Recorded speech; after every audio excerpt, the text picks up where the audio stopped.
Hello, and welcome back to One Idea Away. I'm Hayden, and today I want to talk about something that almost everyone says that they value, but very few people actually practice: long-term thinking. Now, the idea behind long-term thinking sounds simple. Everyone's heard the slogans, think long-term, play the long game, practice delayed gratification, but it almost feels like one of those ideas that's so obvious it doesn't even need to be explained. But when you look at how people actually behave, how companies operate, how decisions are made in real life, it's clear that most thinking that people make is actually very short term. What looks good right now? What gets good results this quarter? What makes me feel comfortable today? And what gets approval immediately? And let's be honest, that makes sense because humans are wired that way. Immediate rewards are real and easy to get and fun, whereas long-term thinking feels abstract, distant, like the reward is way in the future, you can ignore it. But that gap between what we say we value and how we actually act, that's where everything interesting happens. And that's what today's episode is about. Because I want to talk about someone who didn't just believe in long-term thinking, he built an entire system around it. Jeff Bezos. And more importantly, his ideas from the Everything Store, which tells his story of how Amazon was built. And today, Amazon kind of feels like an inevitable idea. It's everywhere. You order something, it shows up in a day, sometimes the same day, and it's always through Amazon.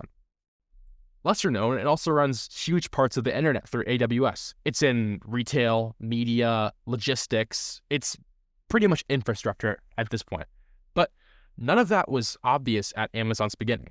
And in fact, if you look back at Amazon's early decisions, a lot of them look strange, reckless, or even outright dumb. And that's what makes this story interesting, because Bezos wasn't just building a company. He was playing a completely different game. The first idea I want to focus on is something Bezos calls the regret minimization framework. When he was deciding whether to leave his stable job on Wall Street and start Amazon, he didn't ask himself, is this the safest move? He didn't ask, what will my colleagues think? He didn't even ask, what's most likely to succeed? He asked, when I'm 80 years old, will I regret not trying this? And that's such a simple question, but it completely changes the way that you think, because it shifts the timeline. It pulls you out of the present moment, the fear, the uncertainty, the risk in the moment, and drops you into the future. And from that perspective, a lot of things become clearer. You hear people say hindsight is 20/20. That's because failure matters less in the past. The opinions of other people matter less in the past. The only thing that really matters is whether you'll look back and feel like you missed something. And what's interesting is that a lot of decisions that feel risky in the short term actually feel a lot safer in the long term. And a lot of decisions that feel safe right now will end up becoming your biggest regrets in the long term. Bezos used that framework to justify starting Amazon for himself. But what's more interesting is that he didn't just use it once for that. He turned it into his own philosophy. Because the second big idea today is this. He built the entire company around long-term thinking. And that may sound simple, like an extension of the first idea, but it's way harder than it sounds because most companies can't operate that way. They say they do, but they're driven by quarterly earnings, investor expectations, short-term performance metrics. But Amazon did the opposite. For years, they were barely profitable and sometimes not profitable at all. But instead of pulling back and trying to prove themselves to their investors in the short term, they doubled down. They reinvested all of their profit into their infrastructure, their technology, their systems that wouldn't pay off for a long time. And people thought that it was crazy. Critics said that the business model didn't make sense. They said that Amazon couldn't be a real company. They said it was just burning money. But Bezos wasn't trying to win this short-term argument with the critics. He was trying to win the long-term game. And those are very different things. That leads to the third idea, the willingness to delay visible success. Because this is where most people kind of fall off. Everyone likes the idea of long-term thinking until it looks like nothing's working, until progress isn't obvious and the results aren't immediate. Because when you're building something that compounds in the future, it doesn't look impressive and grand at first. It looks slow, maybe even inefficient. Sometimes it could even look like failure. Amazon's logistics network didn't look like an advantage early on. It looked expensive, overbuilt, over-engineered, unnecessary, until suddenly it wasn't, until it became one of the biggest competitive advantages in the business world. And That's how compounding works. It's invisible until it's essential. Another core principle of Amazon is customer obsession. And this one's kind of subtle, but it's really important. Most companies focus on their competitors. What are they doing? How do we beat them? How do we do it better? Or they focus on their internal margins. How do we increase our profit? How do we optimize efficiency? Amazon focused more on the customer. Bezos believed that if you consistently make decisions that benefit the customer, even when they hurt you on the short term, you build trust with your customers. And trust compounds. Faster shipping, lower prices. Those things cost money. They reduce profits in the short term, but they increase loyalty. And over time, loyalty is all that matters because it is something that your competitors can't easily replicate because it wasn't built overnight. It was built through thousands of small decisions over years that all pointed consumers in the same direction. Another idea of Bezos that I really like is his concept of day one. Bezos said that Amazon should always operate as if it's day one.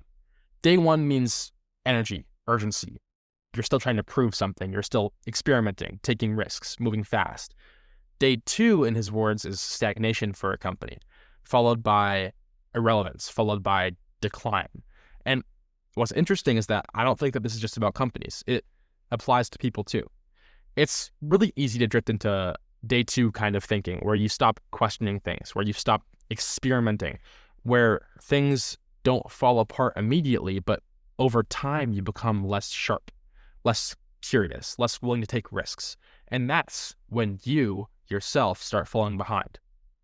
Another layer to this idea is decision-making. Bezos talks about two types of decisions. Type 1 decisions are irreversible. You must get them right, and they require careful thinking. Type 2 decisions are reversible. You can try something, see what happens, and adjust to go better. Most people treat almost everything like a type 1 decision, which makes them slow, overly cautious, afraid to move. But Bezos pushed for speed, because if something's reversible, why not just try it? And if you're wrong, you get to learn. That's the key. Speed creates learning, and learning compounds for the future. That connects to experimentation. Now, experimentation is one of Amazon's core compounds. Amazon runs tons of experiments. Most of them fail, and that's kind of how it works, because Bezos has said that if you know an experiment will work, it's not really an experiment, which is a different mindset than most people, because most people try to avoid failure. Amazon builds around their failures. They assume that failure is a part of their business process because it is, undeniably. If you want innovation, you must accept uncertainty. You have to accept that most of the things that you do won't work, but the few things that do work can make up for it and make more than everyone else. And I think that's really the bigger picture of Bezos' ideas here. It isn't just about business, it's a way of thinking. It's about choosing a time horizon, because your time horizon determines your behavior. If you're thinking short term, you optimize for quick wins. If you're thinking long term, you build systems. And systems are what allow you to do the best work in the future. And to end it off, the final idea I want to leave you with is this. Play the long-term game. Because in a world where most people are focused on short-term gains, thinking long-term becomes the best advantage. Not because it's complicated, not because it's hard, but because it's rare. It requires patience. It requires discipline. It requires you to ignore the noise from those around you. It's not get distracted by what you think looks good right now. But when it works, it builds systems for the future. And over time, it creates results that look impossible to other companies like you that didn't practice long-term thinking. Amazon didn't win because of one perfect decision. It won because of thousands of consistent decisions all aligned with the same way of thinking. And I think that's the takeaway for today, that success isn't one moment. It's a practice built over time, maintained by discipline and guided by how you choose to think. Thanks for listening.